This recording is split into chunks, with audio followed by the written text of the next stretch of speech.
Bueno, buenas tardes a todos. ¿Se escucha bien? Muy bien. Yes. Buenas tardes, gracias. Damos comienzo a la segunda conferencia en el marco de este seminario intensivo sobre las elecciones presidenciales en Estados Unidos, seminario organizado especialmente por el Observatorio de Política Internacional de la Facultad de Derecho y Ciencia Política de la Universidad Católica de Santa Fe, en el marco del programa American Studies, que es un programa que se desarrolla en nuestra institución con el apoyo de la Embajada de Estados Unidos en Argentina y con el apoyo también de Alicana, que es uno de los 13 centros binacionales que hay en la República Argentina, y que en representación de Alicana nos acompaña hoy nuevamente Adriana Alemandi. Muchísimas gracias, Adriana, por estar hoy nuevamente con nosotros.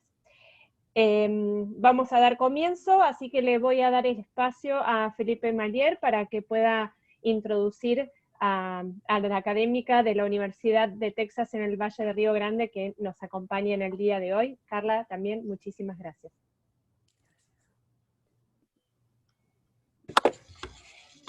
Bueno, buenas tardes a todos.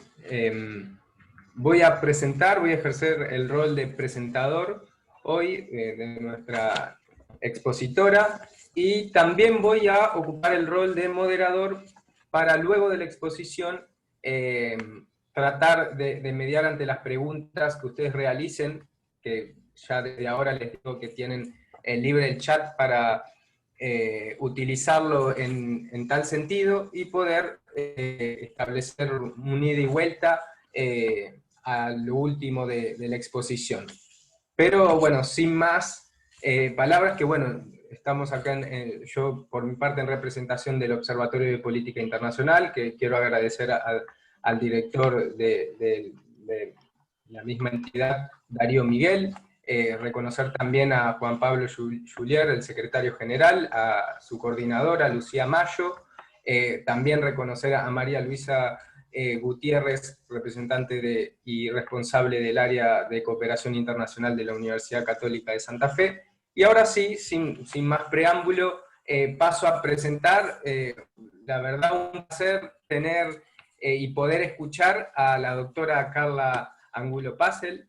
Ella posee un doctorado en Gobernanza Global, es profesora del Departamento de Ciencia Política en la Universidad de Texas, Valle del Río Grande, en materia de política estadounidense, política latinoamericana, política mexicana, como así también de teoría de género en la política global. Se ha destacado como asesora internacional en la entidad de Naciones Unidas para la Igualdad de Género y el Empoderamiento de la Mujer, más conocido como ONU Mujeres. Se desempeña también como investigadora en materia de fronteras, abocándose a temáticas como seguridad fronteriza, migración irregular, vulnerabilidad migrante y derechos humanos. Sin más preámbulos, muchas gracias, Carla, por tu presencia, y damos pie entonces para tu exposición en torno a lo que sería y a lo que forman las agendas de propuestas de los dos candidatos en torno a las elecciones estadounidenses. Te escuchamos. Muchas gracias, Felipe, y muchas gracias a todos por esta invitación. Y quería darle unas gracias también a la doctora María Luisa Gutiérrez Pérez y Juan Pablo Julier y Lucía Mayo, toda la gente que me ha ayudado aquí para este evento. Y bueno, muchas gracias, y espero tener una gran discusión también sobre las elecciones. Voy a compartir mi pantalla aquí para ustedes, para poder verlo, para poder ver la presentación de PowerPoint, y ojalá, dime si pueden verla, ¿sí? Muy bien, ok. Entonces, comenzamos. Las elecciones presidenciales en Estados Unidos, y voy a hacer un resumen comenzando de la presentación.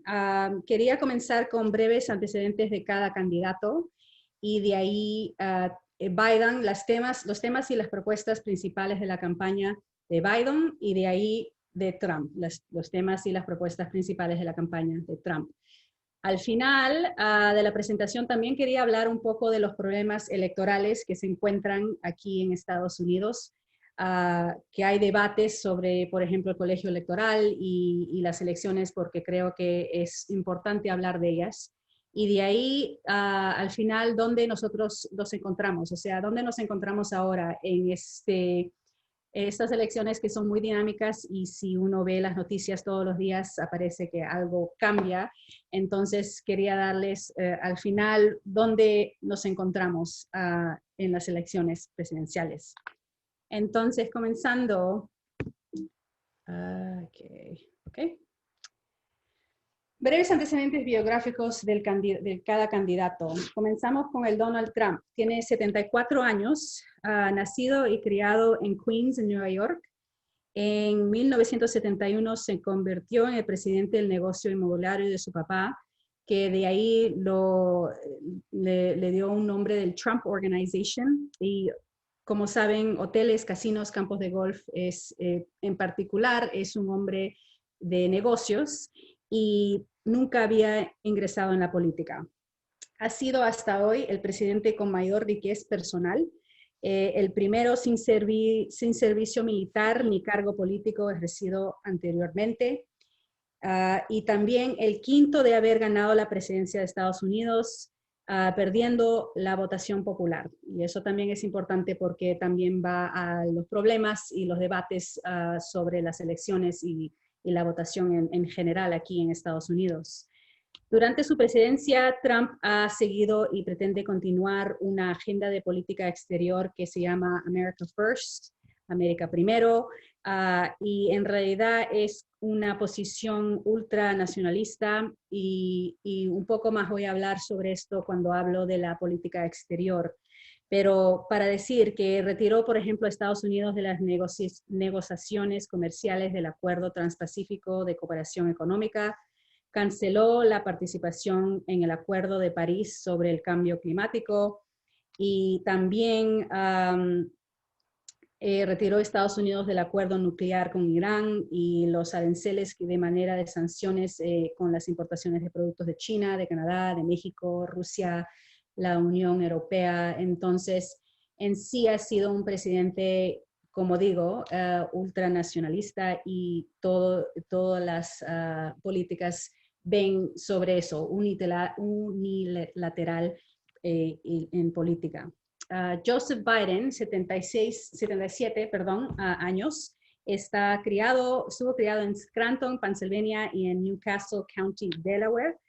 Ha estado involucrado en la política durante la mayor parte de su vida y se desempeñó como vicepresidente de los Estados Unidos de 2009 a 2017, pero mucho antes, desde el 1973 hasta el 2009, fue un senador para el estado de Delaware. Entonces él, en comparación a Donald Trump, en realidad ha tenido mucho más experiencia en política en general.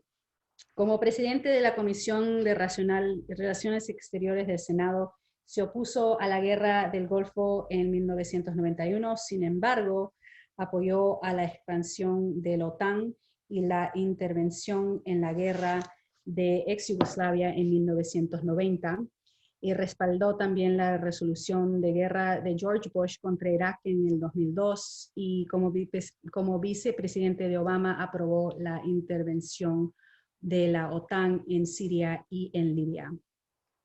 Bueno, eso es breves antecedentes de los dos para compararlos un poco, obviamente dos personas muy diferentes hablando en política.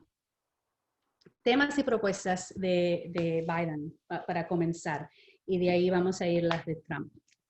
La primera que quería hablar, el primer tema, obviamente que es muy clave en las elecciones, es la pandemia del coronavirus o el COVID-19. Para Biden, el COVID-19 es el desafío más inmediato y obvio que enfrenta el país. Promete proporcionar pruebas gratuitas para todos y contratar a 100,000 personas para establecer un programa nacional para detectar contactos del virus. Le gustaría también establecer 10 centros de pruebas en cada estado y quiere establecer un plan nacional más coherente y firme basado en expertos federales y expertos científicos, algo que un poco falta y que ha faltado en Estados Unidos. Y también propone que todos los gobernadores estatales exijan el uso de mascarillas, que es el otro debate cuando estamos hablando del coronavirus. En conexión, la salud también tiene un tema de la salud, es un gran tema aquí en Estados Unidos. Obamacare, o el Affordable Care Act, que se llama, propone aumentar el seguro de salud pública aprobado cuando era vicepresidente e implementar un plan para asegurar aproximadamente al 97% de americanos. No respalda el seguro médico universal completo como los otros miembros de su partido demócrata. Y esto es una de las tensiones adentro del partido cuando uno ve en realidad unos que son más a la derecha y otros que son más a la izquierda en cómo piensan, y uno de estos temas es específicamente el seguro médico universal completo. Y él no lo respalda, pero como alternativa se compromete a dar a todos los americanos la opción de inscribirse en un plan de seguro médico público como el Medicare. Para los que no saben lo que es el Medicare, es un plan de salud para los americanos que tienen 65 años o más. El programa ofrece seguro médico gratuito para la gente de tercera edad. Entonces, se quiere un poco tener ese tipo de plan establecido y como Obamacare igualmente. También propone bajar la edad de elegibilidad para Medicare de 65 años, que está ahora a 60 años, bajarlo para incluir a más personas también adentro de este plan. Otro tema es, por supuesto, la economía. Y su plan principal de la política económica se llama Build Back Better, o en español más Reconstruir Mejor. El Reconstruir Mejor tiene dos ejes principales. El primero está en revisar y corregir la política exterior de Trump y los acuerdos internacionales anulados que han producido cierto aislamiento respecto al mundo.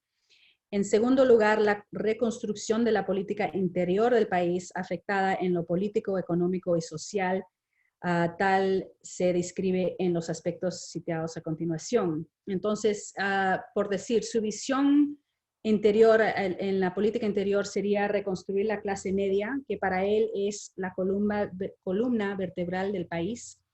Propone aumentar el salario mínimo a $15 por hora nacionalmente, que es popular entre los votantes jóvenes.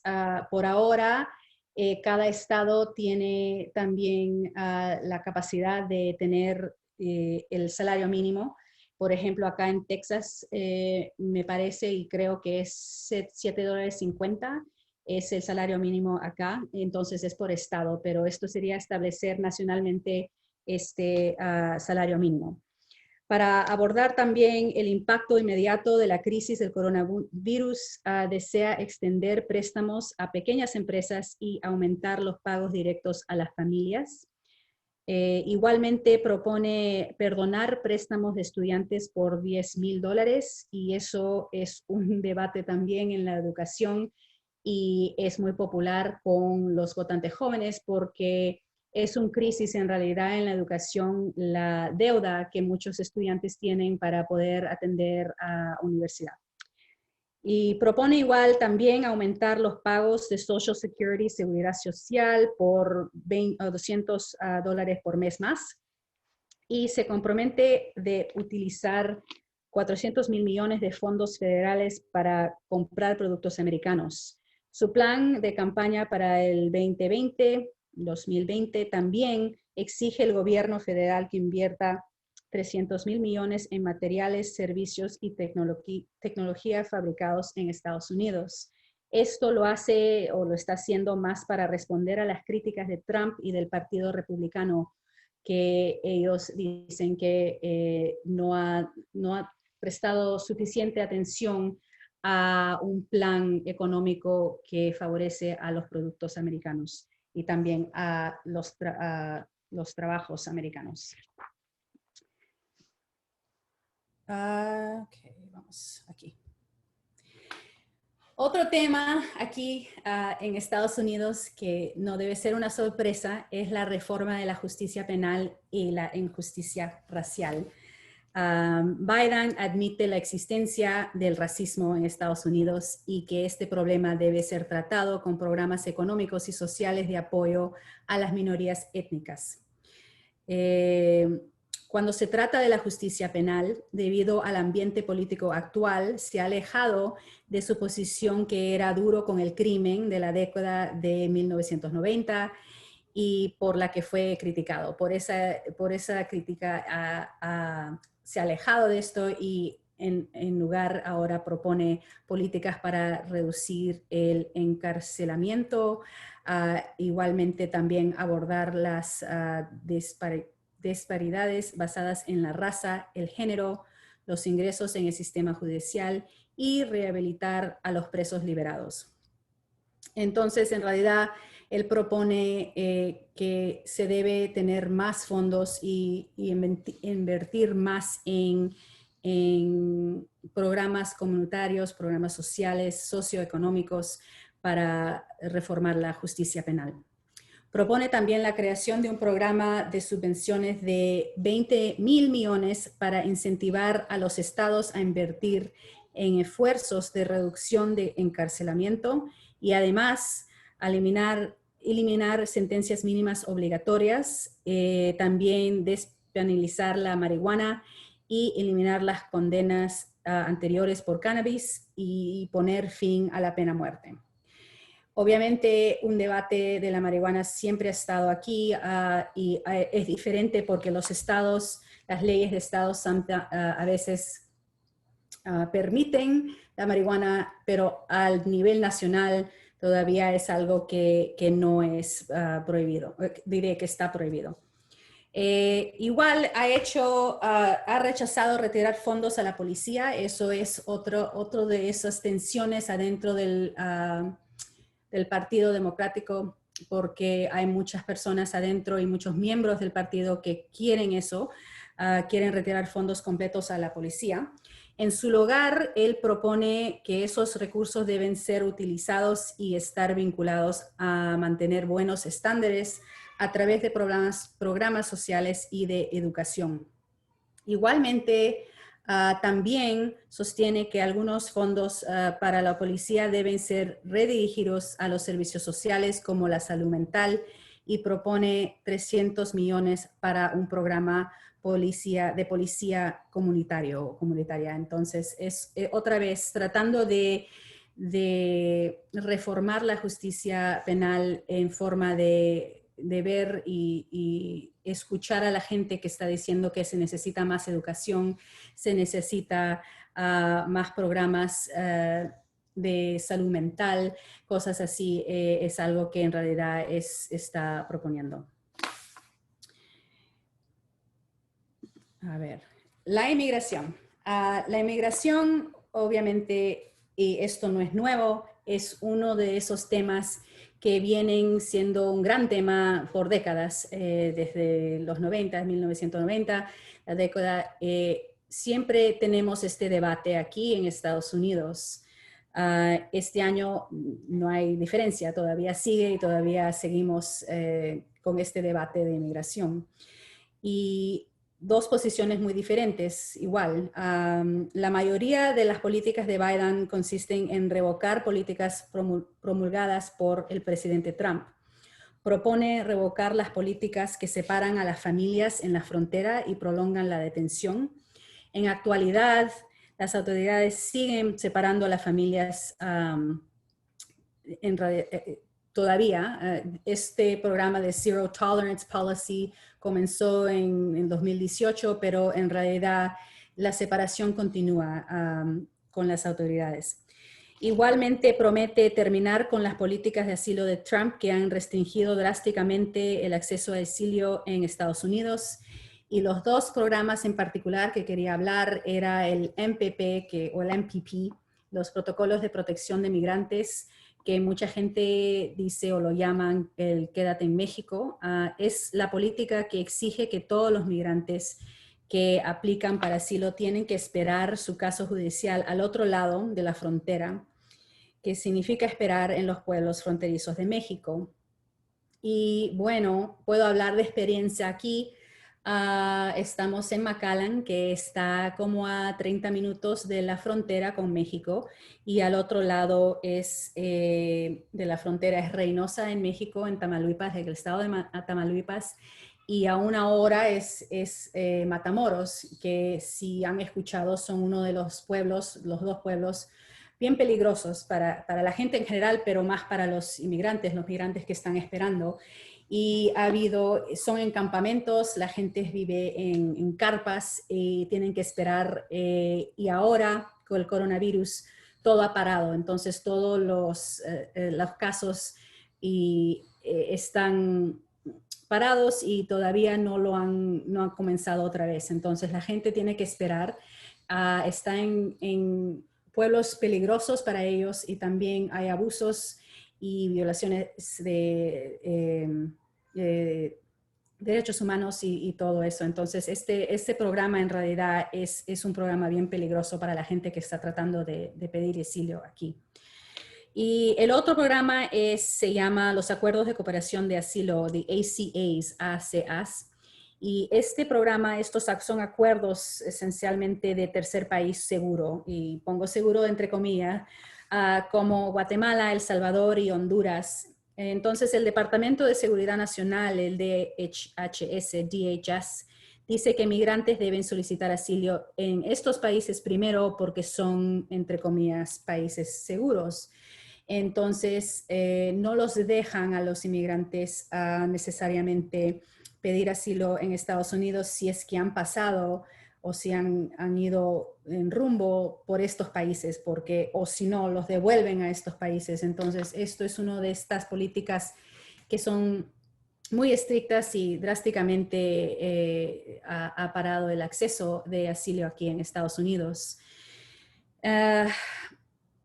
También quiere el Biden anular las prohibiciones de viaje y refugio a las personas de varios países de mayoría musulmán, como por ejemplo Irán, Irak, Sudán, Siria, etc. Esto pasó recién cuando comenzó los primeros 100 días el Donald Trump en la presidencia, y puso una orden ejecutiva para prohibir el viaje y el refugio de estas personas. Entonces, el Biden quiere anular eso y para la gente y abrir ese sistema otra vez como era antes.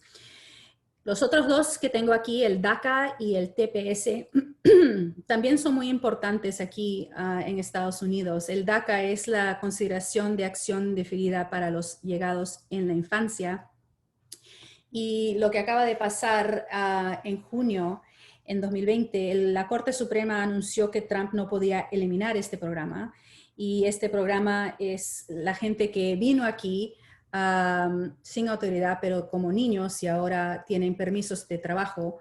Biden promete ayudar y proteger a los, entre comillas, se llaman Dreamers, y dice que deben ser permitidos a obtener ciudadanía. Entonces, lo que él quiere hacer es comenzar y dar y tener ¿cómo se dice? Un camino para ser ciudadanos, porque efectivamente han estado aquí desde que eran 4 o 5 pequeños y bueno, están trabajando en la sociedad, pagan impuestos y todo, y la Corte Suprema ahora ha dicho que este programa no se puede eliminar. Por el otro lado, el TPS, que es Estatus de Protección Temporal, es un programa que también le da visa a ciudadanos de El Salvador, Haití, Nicaragua y Sudán en particular. Y las visas son temporary, de protección temporal, porque es debido a crisis naturales como en Haití, cuando fue el terremoto, o si no, conflictos civiles como lo que pasó en El Salvador. Entonces, este tipo de estatus es una protección temporal, pero lo que propone el Biden es restablecer el programa, que ahora cada país cada país o cada ciudadano de ese país tiene hasta determinado año, y el programa otra vez se está acabando, y Trump también quiere eliminar este programa para no poder otra vez tener este estatus. Entonces, estas son las cosas que son muy divisivas, y entre los dos partidos, pero también entre los dos candidatos. En final, continúa a apoyar la reforma migratoria integral y eso es algo que comenzó en realidad con la administración de Obama y quiere proponer un camino hacia la ciudadanía para los residentes indocumentados. Este debate también ha sido un debate que ha estado presente por años y nunca ha podido pasar la ley, nunca se ha podido, los diferentes planes, las diferentes propuestas nunca han podido ser, nunca han tenido apoyo suficiente de las dos, del Congreso ni del Senado para poder pasar y tener firme ley. Al mismo tiempo, y esto es importante de recordar, que Biden durante la administración de Obama también fue responsable por la deportación de aproximadamente 3 millones de personas. Además, como senador, él apoyó la construcción del muro fronterizo en 2006, que fue con el Secure Fence Act, y apoyó aumentar las sanciones por inmigración ilegal. Todo esto para decir que debemos siempre seguir siendo críticos con estas políticas, porque los dos lados, los dos partidos, los dos candidatos tienen diferentes modos de pensar, pero a la vez tienen contra la población inmigrante ha habido muchos abusos en general. ¿Por dónde nos encontramos? Por aquí. Control de armas. Esto también obviamente es uno de estos temas que recurren aquí en Estados Unidos. Y Biden quiere fortalecer las leyes de control de armas, específicamente las armas de asalto y las armas semiautomáticas.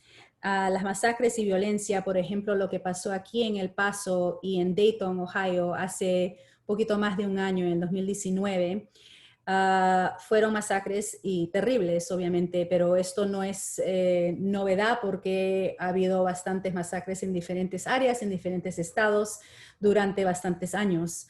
La mayoría de la opinión pública está en favor de leyes de control más estrictas. Políticamente, la estrategia de Biden es tratar de sacar provecho a esta opinión pública. Obviamente, lo que él quiere y propone es prohibir la fabricación y venta de armas de asalto y cargadores de gran capacidad. Y si nos acordamos, eso fue una de las cosas en Las Vegas, la masacre de Las Vegas, fue que estaba usando cargador de gran capacidad. Lo que pasó en Las Vegas fue por eso. Entonces, eso también entra dentro de la ley y las restricciones. Quiere promulgar una legislación universal de verificación de antecedentes y exigir la verificación de antecedentes para todas las ventas de armas, porque ahorita hay varios, lo que le llaman aquí loopholes o inconsistencias en las leyes, que todavía la gente puede obtener armas sin necesariamente obtener la verificación de antecedentes, o si no, nada más esperar unos días, y si no se acaba la verificación, creo que es 3 días, pueden obtener la arma. Entonces, eso es algo que, como un loophole, la gente todavía puede obtenerlo sin tener la verificación de antecedentes, ¿no? Ese es un problema, y es un problema que Biden quiere arreglar. Y igual quiere restablecer la política de Obama-Biden para mantener las armas fuera de alcance de ciertas personas que no pueden manejar sus asuntos por razones mentales. Eso ha sido otra vez para hablar sobre la salud mental, y esa propuesta, esa política estaba presente durante la administración de Obama, pero fue cambiada y fue eliminada cuando entró el presidente Trump a la presidencia. A ver, ¿dónde estoy? Programar también, y esto es más y más común, programar la legislación para prohibir todas las ventas en línea de armas y municiones, porque eso también pasa por las redes sociales y por el internet y todo eso, que es mucho más popular. La gente ahora puede tener acceso a armas en línea y comprarlas en línea, y por correo le llegan las armas. Entonces, también necesita restricciones en eso. Política exterior, hablar un poquito de esto porque como dije al comienzo, todos los temas principales y claves en realidad han sido más enfocados en la política interior del país porque hay tantas cosas que hablar y hay tantos problemas que creo que los dos candidatos se están enfocando más en lo interior. A la vez, tenemos que hablar un poco de la política exterior también y las diferencias entre los dos candidatos. Comenzando, Biden tiene una posición multilateral. Dice que al comienzo de su enfoque va a ser más en problemas nacionales, pero a la vez destaca que Estados Unidos no puede hacer frente a los nuevos desafíos que enfrenta sin relaciones cercanas con sus aliados globales.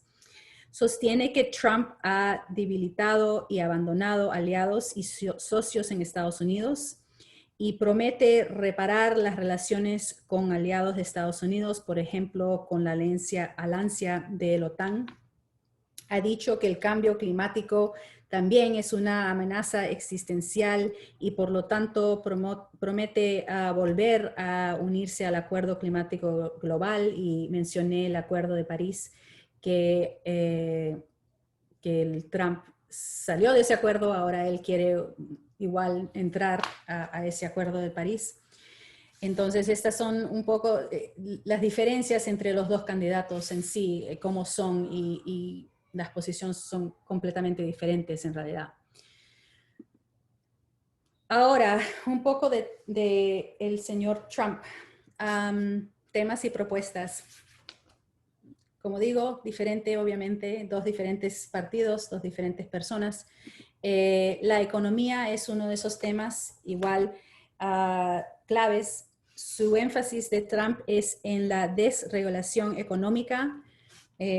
Continuará presionando para devolver empleos y manufactura a los Estados Unidos. Durante los últimos 4 años ha reducido las regulaciones federales sobre las empresas y ha promulgado recortes de impuestos comerciales y impuestos de ingreso. Sin embargo, a pesar de que él dice lo contrario, la pandemia del coronavirus ha provocado daños económicos y una recesión. Y eso se ve cuando uno puede ver el déficit de propuesto y la deuda nacional. Han aumentado en medio de un gasto sin precedentes relacionados con el coronavirus. El déficit de presupuesto está ahora aproximadamente 1 billón y la deuda nacional aproximadamente en 16 billones. En cuanto a la política comercial, Trump sigue comprometido a eliminar, entre comillas, la dependencia con China. Las medidas proteccionistas y la guerra comercial con China significaron un aumento de los aranceles sobre aproximadamente 500,000 millones de comercio anual. Propone ofrecer también créditos fiscales para atraer empresas americanas a trasladar fábricas fuera de China.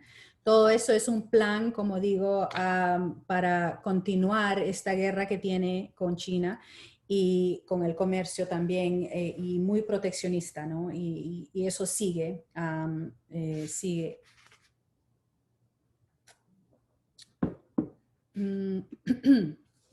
La salud y la pandemia del COVID-19. A pesar de que él contrajo el virus, Trump sigue en realidad minimizando la pandemia. Eso se ve igual en las noticias todos los días.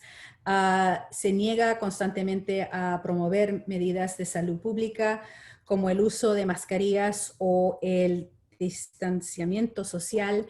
Eso puedes verlo en la campaña cuando ves los diferentes eventos, por ejemplo, cuando la gente está cerca y no están usando las mascarillas, y él igual dice en teoría que la mascarilla está muy bien, pero cuando uno lo ve igualmente no está con una, y muchos de los que los apoyan a él también están igual. Entonces este tipo de debate es muy político cuando debería ser más de salud, pero bueno, ahí estamos.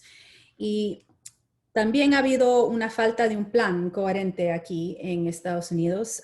Por falta de un plan coherente de Washington, la respuesta nacional en realidad ha recaído en gran medida en los gobernadores estatales y otros líderes locales, lo que llevó respuestas desconectadas en todo el país. Y eso ha sido una gran crítica porque eso depende en realidad en qué estado estás y bueno, si la gente, si los gobernadores o los alcaldes o los oficiales locales van a tener un mandato de mascarillas o no.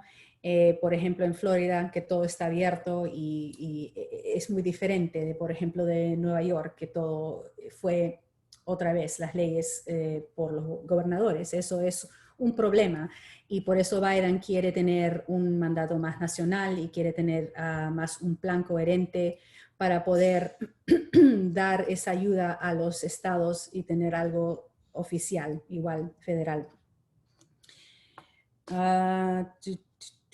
Por falta, no, ya dije eso, insiste en la propuesta también de terminar por completo con el Obamacare o el Affordable Care Act. Eso no es una sorpresa.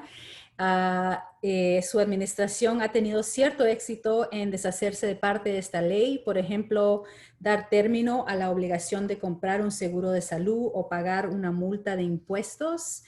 Pero el problema en realidad con Trump es que aparentemente sus políticas siempre aparecen demasiado generales y sin detalle.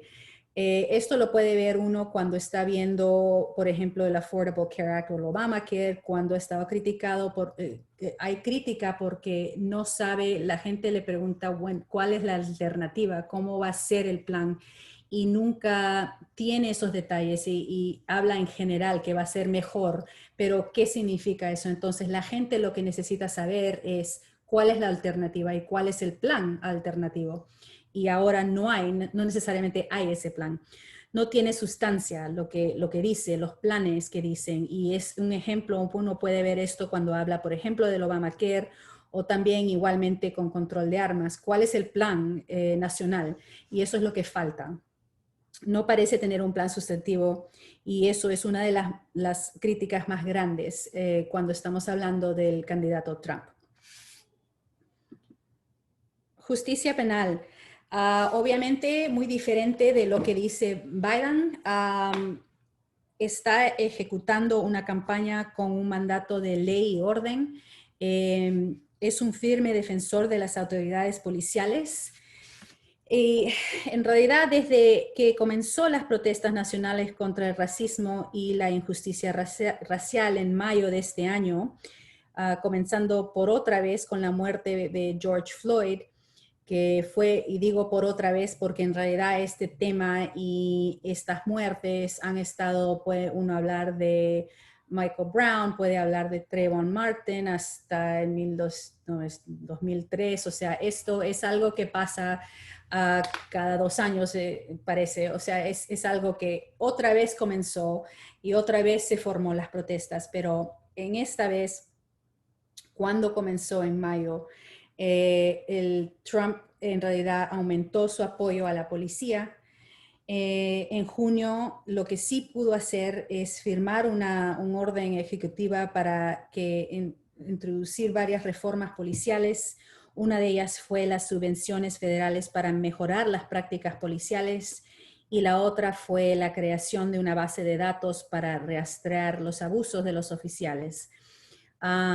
Pero en realidad, si uno escucha los discursos, puede ver que siempre ha tenido un mandato de ley y orden, siempre apoya a los policías en contra de muchos de los que están protestando y los abusos policiales no habla mucho de ellos en lugar de apoyar más a las autoridades policiales. Esto también va con el control de armas, eso es conectado. Después de las masacres en Texas y Ohio, que ya he mencionado en 2019, Trump expresó su apoyo a las reformas de armas.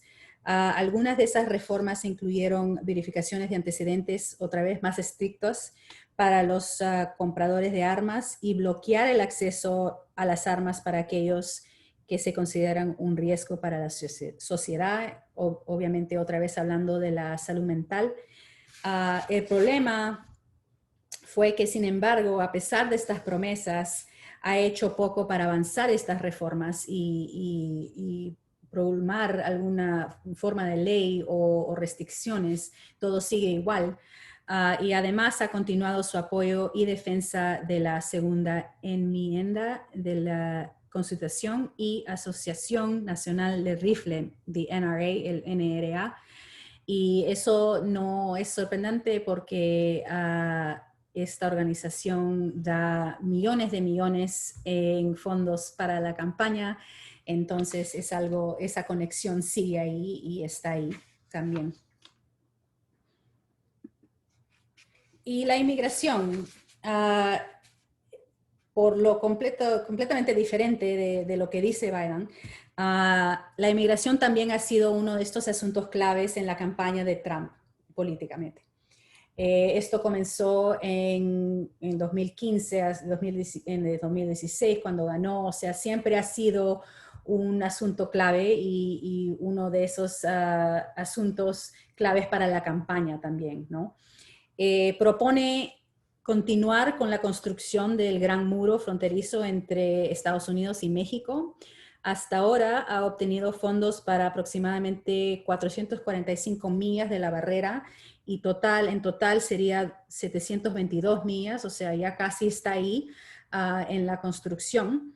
Su campaña se enfoca en reducir la inmigración no solamente ilegal, pero también legal, por lo que está tratando de proponer.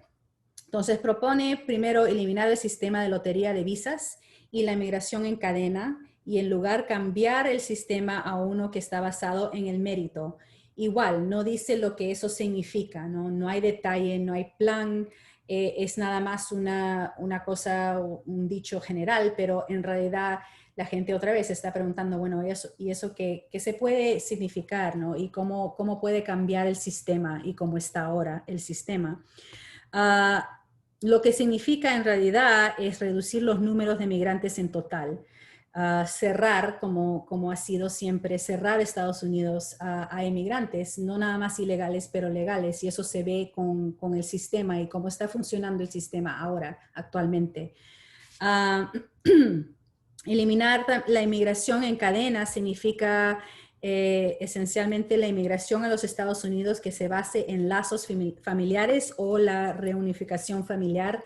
Ese tipo de inmigración ha sido muy importante aquí en Estados Unidos, no nada más para obtener visa, pero igualmente para obtener residencia permanente. Y eso es el sistema que funciona más para mucha gente que está viniendo o de México o de Centroamérica, Sudamérica, hasta de Europa o de África. O sea, ese es el sistema que siempre ha dependido la inmigración y ahora eso es lo que quiere cambiar y eliminar efectivamente. Hasta ahora ya ha reducido el número anual de solicitudes de refugio o asilo a menos de 18,000 por año. Antes de su presidencia estaba aproximadamente en 80,000, entonces una gran diferencia, ha bajado bastante en estos 4 años, estamos ahora en 18,000 y seguramente eso quiere cambiarlo más y quiere bajarlo hasta más, creo que escuché algo de 15,000 el próximo año, o sea, otra vez tratando de bajar los números de inmigrantes que entran al país. Adicionalmente, su plan no menciona a los 11 millones de beneficiarios indocumentados del DACA que llegaron al país cuando eran niños y eso tiene seguramente que ver con lo que él quería eliminar el programa, pero ahora que la Corte Suprema ha dicho que no lo puede eliminar, va a tener que tener un plan para la gente y para los DACAs, los Dreamers, lo que le dicen, porque eso todavía no hay mención de eso en su plan, en la campaña, porque pensaba seguro que eso se iba a eliminar y iba a poder otra vez no mantener a estos inmigrantes aquí en el país. La política exterior, para hablar un poco, completamente diferente, como dije, de Biden.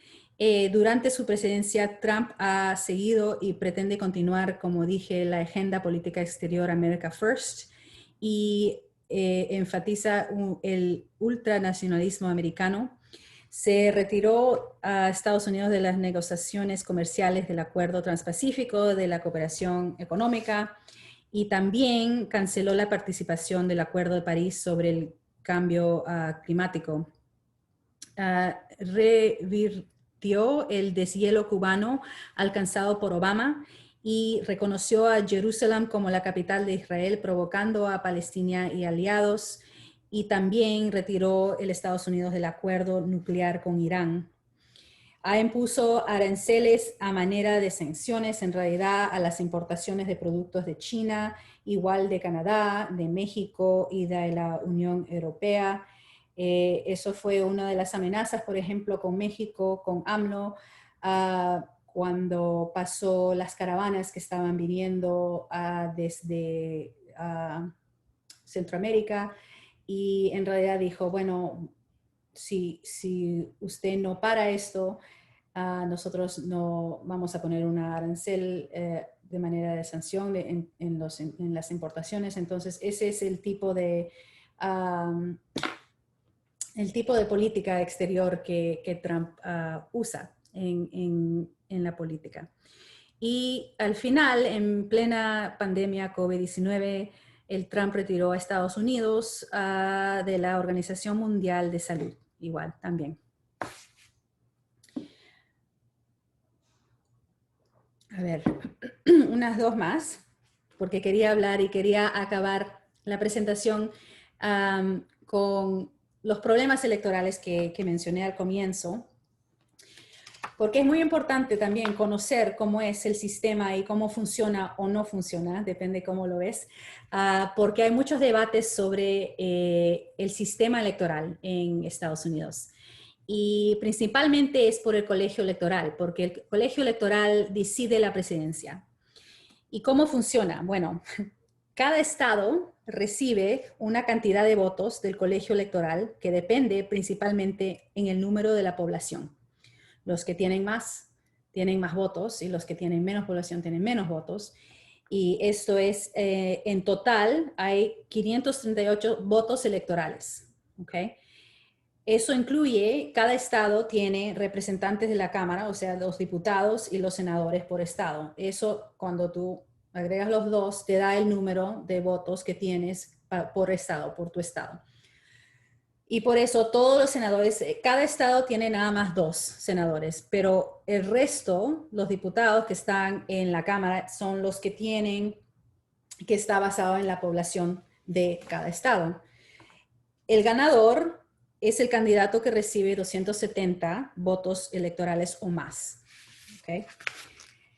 El candidato que gana el mayor número de votos recibe todos los votos del colegio electoral del estado. Y ahí es donde está el problema, o los que son críticos dicen que ese es el problema, que no importa si, por ejemplo, si uno gana la mayoría, todos los votos van hacia el candidato de ese partido. Por lo tanto, por ejemplo, el que gana la mayoría en los votos de Florida, que está aquí abajo, que tiene 29, gana todos los 29 votos. Igualmente aquí en California 55-38. Entonces no se divide entre los representantes actuales, sino el primero que llega a la mayoría tiene todos los votos. Entonces, las campañas presidenciales siempre se enfocan más en los estados indecisos, y eso lo ves ahora, uno lo puede ver en las noticias. Siempre hay la campaña, y eso es en lo que llaman swing states o battleground states, y son esos que pueden ir o a los republicanos o a los demócratas. Entonces, el problema es que no es necesariamente una elección nacional, pero más una elección de estos estados, porque es estos estados que reciben más los recursos de la campaña, los ven los candidatos mucho más, porque están en batalla para estos 2 candidatos, entonces los ven más, importan más, se enfocan más, y el resto un poco que no tienen la atención de los candidatos ni la atención durante la elección, ¿no? Ahorita mismo, y si ve uno por las noticias, lo que ve es que hay estos, y he puesto estos estados aquí, estos son ahorita los estados indecisos, los swing states, los battleground states, que están en competencia, ¿no? Entre los 2 candidatos. Wisconsin, que tiene 10 votos, y también está creciendo los casos del COVID-19 en Wisconsin. Ahorita están casi en un punto de crisis como el estado y tiene un aumento, un incremento bastante de los casos de COVID-19 ahorita mismo. Pennsylvania, que tiene 20 votos, Florida, que tiene 29, Michigan, 16, Arizona, 11 y Carolina del Norte o North Carolina, que está en 15. Entonces, estos son los que demandan más atención de los candidatos. Siempre van a estar ahí más, va a hacer campaña ahí más, los recursos, como digo, van a ir más en estos estados. Entonces, el resto un poco que se queda atrás y no tiene la misma atención, ¿no? Y enfoque. Bueno, entonces eso es un poco el problema electoral y no está basado en la población, el voto popular, pero sino en el colegio electoral. Y eso es lo que decide la elección al final. Y para terminar, ¿dónde nos encontramos ahora? Bueno, no nos encontramos en algo muy bueno. Estamos en realidad ahorita nos encontramos más en una sociedad divisiva y polarizada. Hay y ha habido tácticas de supresión de votantes donde se ve en las últimas semanas o casi un mes tácticas de personas que están bloqueando el acceso a centros de votación o a los buzones donde uno puede dejar su boleta de voto, que es principalmente intimidación del votante. Y eso es algo que está ocurriendo y ha estado ocurriendo hace semanas atrás ya. También hay grupos extremistas de la ultraderecha, que es una novedad, pero no es muy novedad porque sí se conoce que existe, pero ahora está saliendo más otra vez en las noticias. El terrorismo doméstico, como en Michigan con la gobernadora Whitmer y también ahora con el gobernador de Virginia, Northam. Según el FBI, hay estos grupos extremas, supremacistas blancos, complotaban para secuestrar a los gobernadores de estos dos estados y hay diferentes planes que tenían para diferentes individuos también, no nada más eran estas dos personas. Y algunas personas obviamente temen la violencia y el caos en el día de las elecciones. Y creo que eso es por lo que estamos viendo más el voto anticipado. Hay mucha gente que ahora los estados tienen voto anticipado, están abiertos ahora los centros de votación y hay gente que se está en línea por horas y horas esperando para poder votar. Y una de las razones puede ser que de repente el día de la elección, el 3 de noviembre, pues hay gente que tema que de repente va a haber violencia o un caos o no sé, o por la decisión y por los votos y contar los votos del correo y entonces todo eso está un poco, la gente está un poco asustada creo, por eso también. Y bueno, no podemos olvidarnos que estamos en una elección durante una pandemia y eso cambia todo, obviamente, y ha habido mucho más boletas de voto por correo, específicamente por eso, por la pandemia. El voto anticipado y hasta ahora este número lo tuve que cambiar hace hoy día, creo un día atrás, porque ahora hay más de 14 millones de boletas que han sido recibidas por las autoridades electorales, lo cual es una participación récord respecto a las elecciones pasadas y eso tiene que ver obviamente con el COVID-19 y la gente que tiene miedo a salir y la gente está votando por correo en particular. No nos debemos olvidar tampoco de la desinformación o la información engañosa en las redes sociales, tanto que hay mucha gente que está tratando de verificar la información y si la información es válida o no, es un gran problema, especialmente durante las elecciones en las redes sociales. Es peligroso, obviamente, y el hecho que uno tiene que ver si en realidad lo que está leyendo es hecho, es un dato factual o no en la realidad, eso también es bastante peligroso porque hay un vacío a veces de información en estos temas o en lo que está diciendo hasta el presidente, y eso se ve también durante esta época y en los eventos que hemos estado viendo aquí. Un poco de las encuestas. Las encuestas demuestran ahorita que Biden está ganando actualmente al nivel nacional y también en esos estados que mencioné anteriormente, en los swing states, en los estados indecisos, él está ganando por ahora.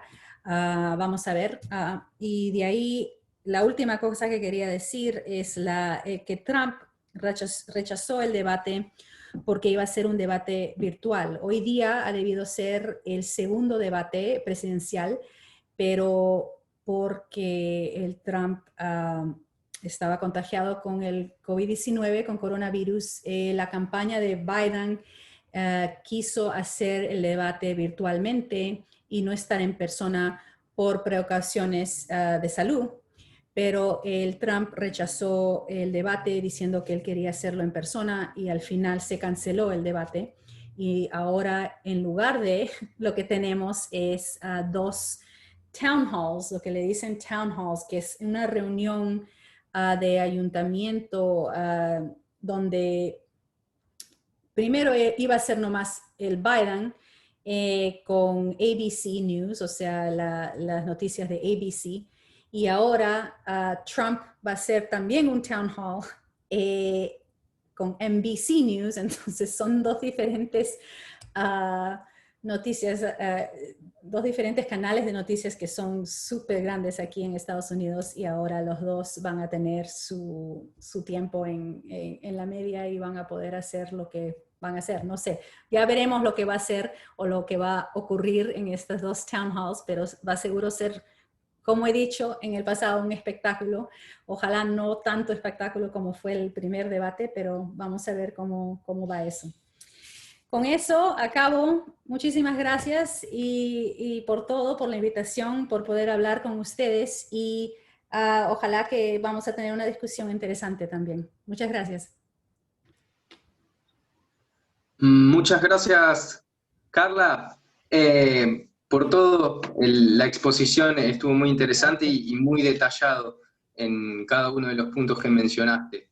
En este sentido, bueno, primero aclaro, aparezco con el nombre de mi hermano porque me vino a salvar por la mala conexión de Wi-Fi que tenía con otro dispositivo. Así que por las dudas le digo a mis compañeros del observatorio que estén atentos por si me quedo congelado o si me voy de nuevo. Vale. Pero pasando un poco a las preguntas que fueron transmitiendo, y por eso también les pido a todos a los participantes que vayan dejando también sus preguntas, porque mi chat está desde cero, así que no he podido ver las que han puesto antes. Pero bueno, acá Lucía Mayo nos pregunta, y te traslada una pregunta, Carla. ¿Qué opinas del comienzo del proceso para designar a la candidata de Trump a la Corte Suprema? ¿Coincidís con los demócratas de que debería ser un proceso que se realice luego de que se resuelva la elección presidencial? ¿Quieres que haga una por una? ¿Sí? Vale, sí, eso está bien, podemos hacerlo así, no hay problema. Bueno, es algo, creo, muy político, estrategia de los republicanos, tratando de poder tener la persona ahí en la Corte Suprema. Lo que he visto es un juego político, ¿no? Al final, porque lo que yo pienso, lo que ha debido pasar de repente, porque lo que hicieron con Obama en el 2016, 2015, creo que fue que no querían, no quisieron tampoco aprobar uno de los nominados de Obama, porque era muy cerca a las elecciones, pero ahora estamos mucho más cerca de las elecciones, pero ahora hay tiempo y podemos hacerlo y todo. Entonces, para mí, en realidad es un juego más político para poder tener otra persona conservadora, sí, una persona más conservadora adentro de la Corte Suprema, especialmente cuando están viendo que de repente va a haber, como digo, un caos el día de las elecciones, y hemos visto también en discursos de Trump que quiere poner duda en los resultados de la elección y hasta puede irse a la Corte Suprema. Entonces, un poco que me parece un juego político de parte de los republicanos en este modo. Perfecto. Acá te traslado una pregunta que realiza el estudiante Octavio Claramunt. ¿Consideras que impacta en las elecciones el nuevo reporte Bombshell del New York Post que habla de que las Big Tech companies censuran? Esto me parece que viene relacionado a lo que últimamente hemos visto, y esta dialéctica de Trump con, por ejemplo, Facebook, Twitter, y esas compañías, sobre todo con el manejo de la información. En ese sentido, ¿tenés alguna opinión formada? La primera parte de la pregunta no la entendí, o diré, no la escuché muy bien. ¿Puedes repetirla? ¿Fue algo en el New Yorker, es que dices? O... Sí, él habla, el estudiante, sobre un reporte del New York Post. New York Post, ya. Que, bueno, referido a... Bueno, pero bueno, quizás no podemos pasar si es que no hay una...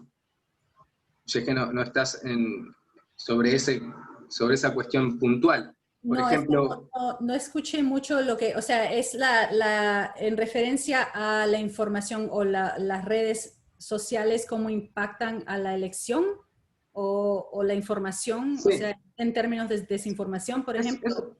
me parece que va sobre Sí, porque, bueno. todo, apunta a la cuestión del manejo de la información. Hoy en día, viste que se las indica por ahí, desde un sector, a las compañías que manejan gran cantidad de, digamos, lo que se le llama la Big Data, en cuanto por ahí la censura de determinada información o a la publicación en exceso de determinada información, todo lo que tenga que ver con fake news, a lo que Trump ha apuntado también mucho durante su campaña. En ese sentido, ¿tenés alguna opinión que puedas dar? Sí, bueno, esto puede ser toda una clase sobre eso en realidad, porque la historia del fake news y cómo ha comenzado todo eso es muy interesante. Y igualmente y creo que ahora, por ejemplo, el Facebook acaba de prohibir el QAnon, los posts de QAnon, que es el grupo de conspiracy, ¿no? El conspiracy theory sobre el Trump y bueno, acaba de, creo que, acabar con eso o no dejar eso. Entonces sí tienen mucho control las redes sociales, pero al final creo que es los líderes políticos que tienen que asegurar que lo que están diciendo es factual y en realidad, y creo que eso es lo que estamos perdiendo un poco con la administración, que vemos, por ejemplo, discursos del presidente y vemos que ahí está la media y está las noticias diferentes, los diferentes canales y todo, que han verificado cosas, pero igualmente él lo llama fake news y en su base política cree estas cosas y no necesariamente está haciendo el chequeo de los datos factuales y se informan con eso, y ese es el problema, ¿no? La desinformación en total es una cosa bien grave, creo, en Estados Unidos, porque es algo que lo creen así, y es la responsabilidad de líderes, especialmente nacionales, tener la capacidad de no decir las cosas que está diciendo, ¿no? Y no tener ese tipo de... Sin dar datos factuales. Él los dice sin dar datos factuales, pero la gente lo cree sin chequearlo, ¿me entiendes? Y eso creo que es el problema más grave, que los líderes no están poniendo paro a eso tampoco y están un poco fomentándolo. Perfecto. Carla, tenemos una pregunta referida a los vicepresidentes. En ese sentido, ¿tenés alguna opinión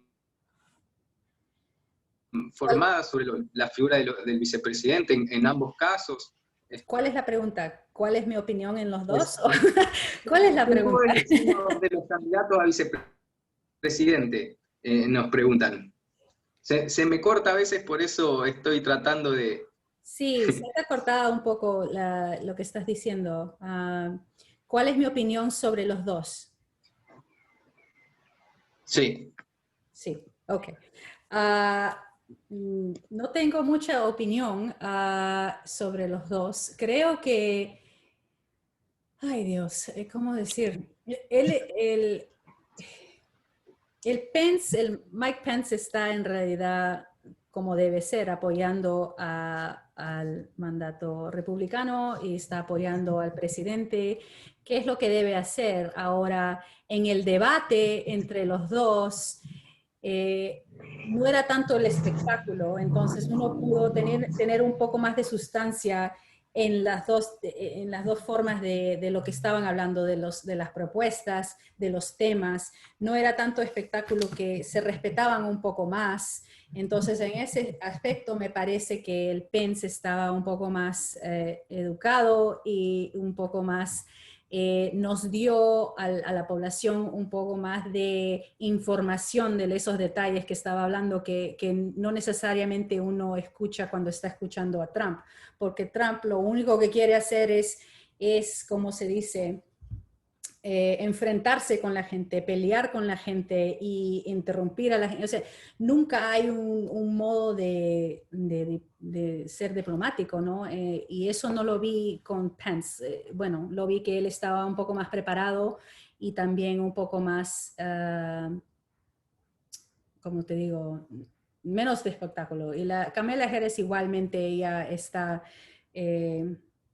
estaba también muy bien preparada y no se estaban atacando tanto como fue el primer, debate presidencial. Carla, ¿cómo estás? Voy a tomar algunas preguntas yo aprovechando este momento. O sea, es que, bueno, uno de los temas que vos tocaste muy importante eran las políticas migratorias de cada uno de los candidatos. Y Rocío Herrera quería preguntarte, en definitiva, ¿cuál sería la diferencia entre el enfoque de la política migratoria de Biden y de Trump a futuro, digamos? Si te parecía, digamos, ¿qué podrías marcar vos como una diferencia concreta, si es que la hay, en este sentido, en un tema tan álgido como es la política migratoria de Estados Unidos? Y es bien divisivo también, ¿no? Claro, y eso es el problema, creo que, y eso habla un poco también de las tensiones adentro del Partido Demócrata, porque el Partido Demócrata también tiene dos diferentes visiones de cómo va a ser la política migratoria. Y bueno, en realidad los dos son muy diferentes, son opuestos en realidad, porque si gana presidente Trump por segunda vez, creo que las políticas migratorias se van, como digo, hacia ser más cerradas y hacia, en realidad, no querer más inmigrantes que vengan a Estados Unidos, por lo que veo yo. Hacerlo mucho más difícil, tener mucho más barreras sistémicas, ¿no? Porque no nada más se trata de la gran barrera del gran muro, pero sino en el sistema, en las aplicaciones, en todo eso que lo hace mucho más difícil. Creo que se va por ese lado. El Biden, si él gana, creo que, como dice, va a revocar mucho de las políticas de asilo, de refugio y todo.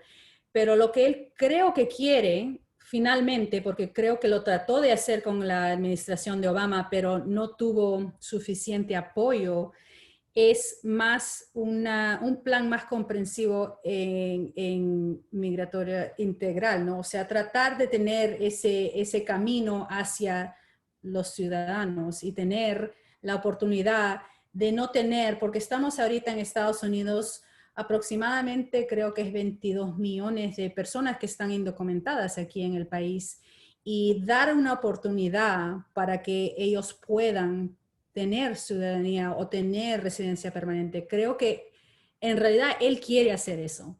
Ahora, en teoría quiere hacerlo, pero en realidad y en práctica es mucho más difícil si no ganan, por ejemplo, los demócratas la Casa de Diputados, ¿no? Lo que llaman Congress, y de ahí el Senado, ¿no? Si ganan las dos cosas, pues puede ser mucho más fácil. Pero si no ganan las dos cámaras, lo que dicen, ¿no? Va a ser un poco más difícil porque siempre van a tener ese debate y es más político, ¿no? Es algo que los republicanos simplemente no quieren darle paso a la gente indocumentada. Entonces, si ellos están en el Senado o si ellos están en el Congreso con mayoría, van a prevenir, van a simplemente eliminar la posibilidad hasta de hablar de esa ley, ¿me entiendes? Es algo que es muy, muy divisivo.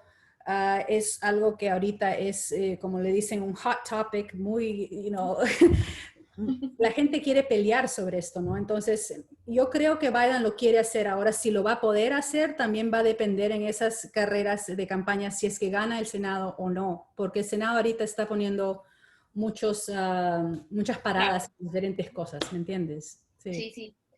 Bueno, y justo estabas hablando de Biden, y acá María Clara, quería consultarte si en tu opinión el hecho de que Biden haya sido vicepresidente de Obama durante sus dos gestiones es un punto que para la campaña presidencial lo favorece o le resta como candidato. Yo creo que lo favorece, porque específicamente con los candidatos, diré, con el Partido Demócrata, la gente en realidad Obama lo adoraba, ¿no? Había una afección muy grande y igualmente con la población africana-americana también tiene bastante apoyo, ¿no? Y lo que dice Biden es que en los últimos días también de la campaña va a traerlo a Obama para hacer algunos eventos de campaña también. Entonces yo creo que en realidad lo va a ayudar porque para la gente demócrata es un presidente que hizo muy bien durante los 8 años, ¿no? Y también era el primer presidente que era americano-africano, entonces todo eso creo que lo ayuda y ayuda también con esa población con como te digo, la injusticia racial y todo lo que hemos estado hablando, ¿no? Eso en realidad lo ayuda a tener voz y tener más voz con estas poblaciones que necesitan algo diferente y creo que ya están bien cansados de lo que están viendo los últimos 4 años, ¿no? Y me llega una pregunta aquí por chat de privado, que vos presentaste las propuestas de campaña de los candidatos en diferentes temas y también mencionabas lo polarizada que está la sociedad. Y la consulta es si en realidad está, y hablando un poco, comentábamos del último debate y el show que fue el último debate, si las propuestas de campaña no están más enfocadas de los demócratas a tratar de captar al público, digamos, que los vaya a votar, porque los republicanos de por sí, digamos, y por el estilo presidencial y de campaña de Trump, no necesitarían escuchar propuestas. Si no son, digamos, si no es una carta más de los demócratas para tratar de conseguir más público en las propuestas de campaña. No sé si se entiende la pregunta. O sea, ¿para crear más división o para crear más apoyo para ellos? Más apoyo, claro. Como si justamente tienen que tratar de conseguir el apoyo y por eso, digamos, las propuestas, algo que Trump ya de alguna manera tendría ganado, entre comillas, porque creo que estos últimos tiempos hemos visto muy minado su público votante. Bueno, no sé si me expreso, pero lo que estoy captando de lo que estás preguntando es, la gente ahorita, los demócratas, ¿no? Está usando, claro, todo es una estrategia política, ¿no? Al final. Y obviamente quieren ser contra lo que está diciendo Trump, contra lo que está diciendo los republicanos. Siempre han sido así. Pero ahora, como es tan divisa la situación, creo que están tratando de tener no nada más a la gente que apoya a los demócratas, pero sino gente que son independientes, que eran de repente independientes, pero para hablar a ellos, para que puedan también votar para los demócratas. Y digo eso porque hay una población aquí también que son independientes o de repente querían que gane Bernie Sanders, ¿no? Los que te estoy diciendo, los que son más a la izquierda, ¿no? Pero en este punto, mucha gente, lo que yo he visto es que la gente está tan enfadada con Trump, o sea, la gente que no son los que apoyan a Trump, que no importa quién sea el candidato, si es que tienen nada más a sacarlo a Trump del poder. Y entonces no es un voto a favor de Biden, por decir, sino un voto en contra de Trump. Así de drástico es ahora en este punto en la historia, porque estamos en una sociedad tan revuelta, ¿no? O sea, siempre es algo y no se sabe cuándo va a parar, ¿no? Y la gente creo que necesita que se calme la situación y entonces están en realidad diciendo, bueno, no importa si es Biden a este respecto, yo voy a votar nada más porque quiero que este señor salga de la oficina presidencial. No sé si me explico, pero... Bueno, te iba a decir, aquí en Argentina solemos denominar eso como el voto castigo, como un punishment Exacto, claro. a la presidencia actual. Sí. Y acá estaban consultando en el chat algo, bueno, estas elecciones no dejan de sorprendernos en el día a día, Sí. y esta última noticia del contagio de Trump, de coronavirus y su recuperación, y bueno, toda esta la suspensión de los debates, si en tu opinión fue beneficioso o al contrario tuvo un impacto, digamos, minando la popularidad de Trump e incluso pudiendo convencer a algunos indecisos de votar a Biden. ¿Cómo te parece que impactó la noticia del contagio de Trump? ¿Benefició a quién? Sería la pregunta. Porque, bueno, yo creo que benefició a Biden en un modo, porque sí, un poco que parece y pareció en los discursos y en el espectáculo otra vez cuando se sacó la máscara y cuando llegó y bla, bla, bla, ¿no? Un poco que eso hizo que la gente que de repente estaba al medio quiere estar con Biden más porque no tomó nada en serio, ¿no? O sea, un poco que no lo tomó en serio. Estaban pensando de repente que después de contraer este virus iba a implementar o hablar un poco más sobre la salud médica o como las mascarillas o bla, bla, bla, pero continuó como si nunca lo hubiera tenido. Y para muchas personas fue también un insulto porque ha tenido tantas personas que han muerto, tantas personas que siguen muriendo entre la familia y todo. Y de ahí quitándose eso y decir todavía que está mejor de lo que estaba hace 20 años, o sea, ridiculeces, ¿no? Entonces, en eso respecto creo que sí, ha empujado mucha gente de repente para decir ya suficiente, enough is enough y me voy con Biden. Por el otro lado, la base, que ese es el problema, ¿no? La base de Trump ha también beneficiado porque ahora si tú ves las noticias, están hablando de una inmunidad de grupo, ¿no? Que ahora va a ser, bueno, todo el mundo debe tener y tenerle el virus, porque mira, si Trump ha podido, mira cómo está Trump, está muy bien, significa que nosotros también, ¿no? Entonces, R con R están igual, no, eso está bien, sin máscara, sin distancia social, entonces en realidad ha tenido efecto en los dos campos, ¿no? Si lo ves así, porque también hay gente que cree en Trump y dice, mira Trump, él no murió, y entonces ellos también van a pensar igual, ¿no? Y ese es el peligro al final en todo esto, porque la gente que tiene un poco de inteligencia y que está quedándose en casa, como yo y mi familia y las familias, todos tenemos que pagar por la gente que no les importa, ¿me entiendes? ¿No? Y seguimos en cuarentena y seguimos que no podemos movernos y nosotros es un sacrificio a la gente que en realidad quiere que pare esta pandemia, ¿no? Entonces es un poco frustrante en realidad, es bien frustrante, sí. Y bueno, Carla, tú sabes que a nosotros algo aquí desde Argentina que suele cuestionarnos mucho es el sistema electoral norteamericano, en esto que vos mencionabas también al principio, y esto del voto por correo, que es algo que también nos ha preguntado, ¿tú crees que puede haber fraude como publicitan, digamos, algunos en este sistema? Perdón. Tu perro. Perdón.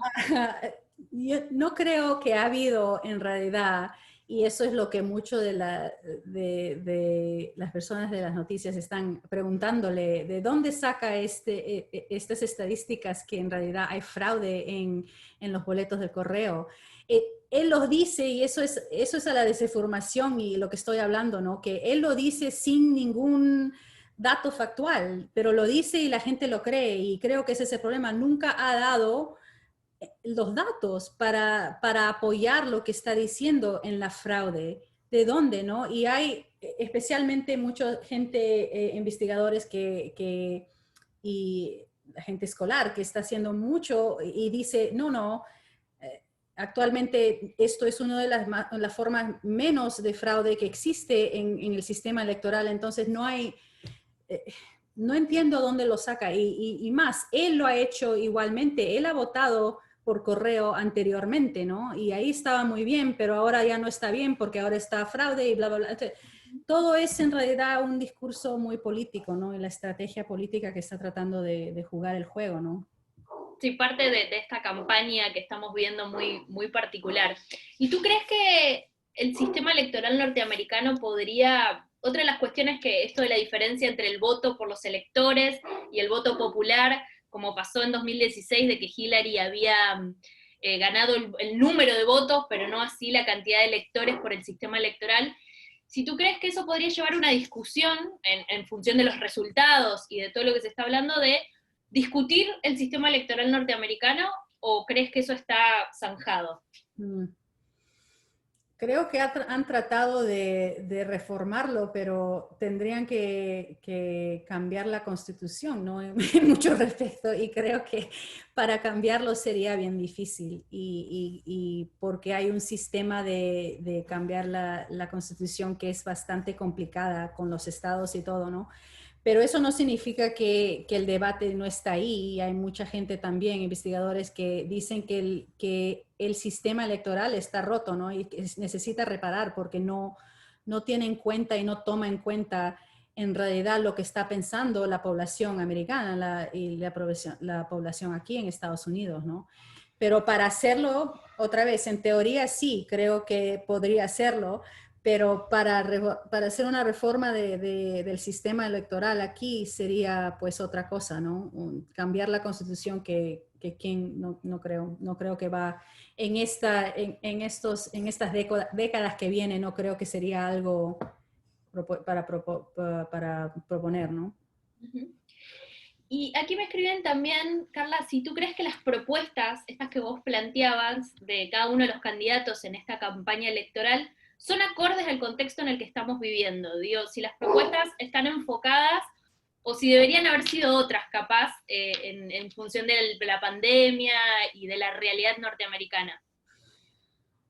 No es fácil la pregunta, pero... No es fácil. Cuando estaba haciendo investigación para esta presentación, vi bastantes encuestas de opinión pública sobre los temas que los ciudadanos pensaban que eran los temas más importantes para ellos en esta elección, y por eso elegí esos temas, porque creo que lo que están viviendo aquí, como digo, todos esos temas son bien personales, ¿no? Bastante, y en particular estoy hablando de la violencia, por ejemplo, de las protestas, que la gente lo está viviendo todos los días en muchos estados, y lo que está pasando, y las muertes y la brutalidad de la policía. Entonces, algo en realidad que lo sienten, ¿no? Y por eso creo que sí, los temas que presenté fueron más directos a lo que está pensando ahorita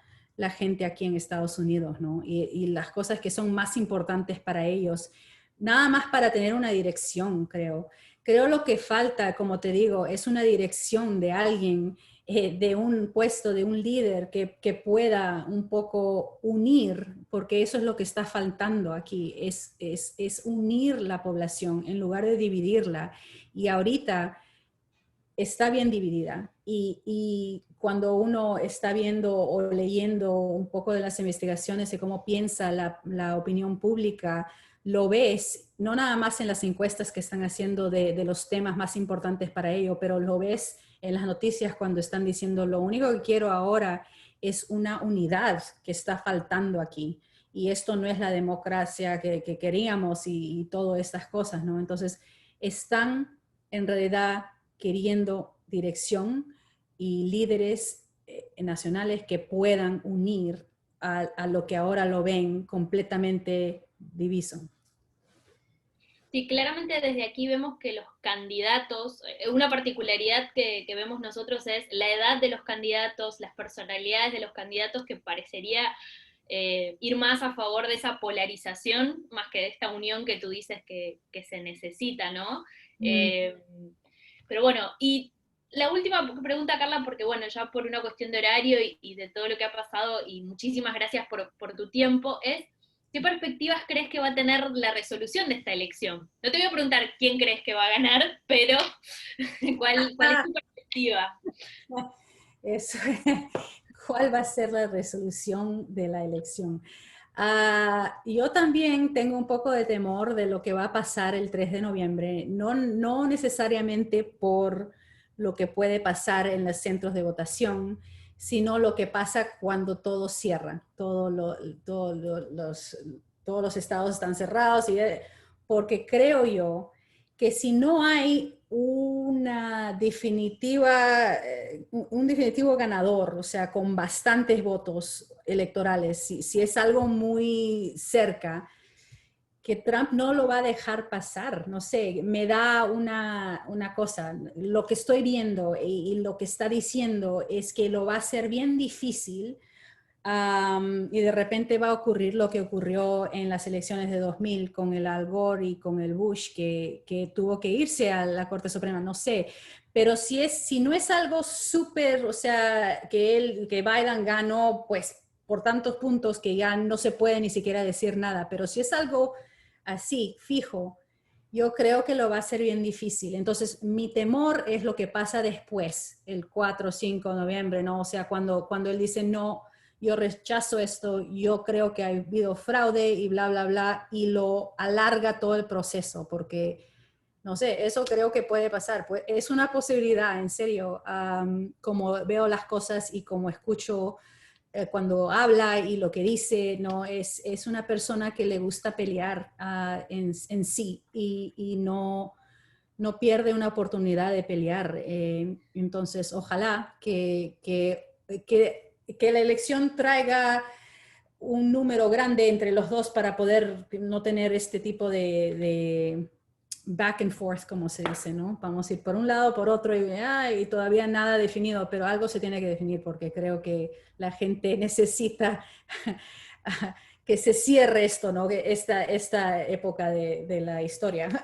Justo estaba por decirte eso, que en realidad, al contrario, que creo que esto no termina el 3 de noviembre, sino que seguirá por un tiempo más, hasta, como tú dices, en función de los resultados y en función de las respuestas de los partidos y de los candidatos. Sí. Así que bueno, Carla, probablemente podamos conversar después contigo sobre un análisis post-electoral en función de los resultados del 3 de noviembre y a ver qué es lo que pasa. Y con estas propuestas también, en un futuro también, qué es lo que fue pasando con todo lo que comentabas hoy. Agradecerte muchísimo, aquí están dejando en el chat saludos para ti y agradecerte por el tiempo, por tu exposición. La verdad que ha sido un placer poder charlar con vos desde acá, desde Argentina. Para nosotros es una oportunidad enorme, así que, y como siempre, bueno, agradecerles a todos los que estuvieron participando hasta recién, que tuvimos más de 60, digamos, conectados durante todo este tiempo.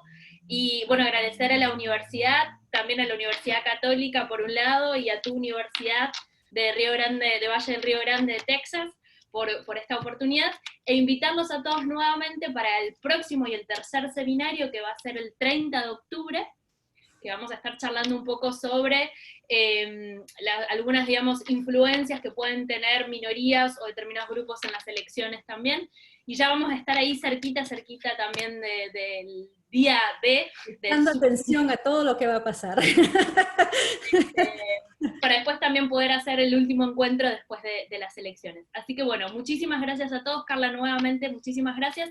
Y como sabes, desde la Universidad Católica de Santa Fe, con María Luisa en Cooperación y el Observatorio de Política Internacional, más que a disposición. Muchísimas gracias por todo. Gracias. Gracias, Chao. Carla. Un placer. Muchísimas gracias. Hasta pronto. Hasta pronto. Chao. Gracias.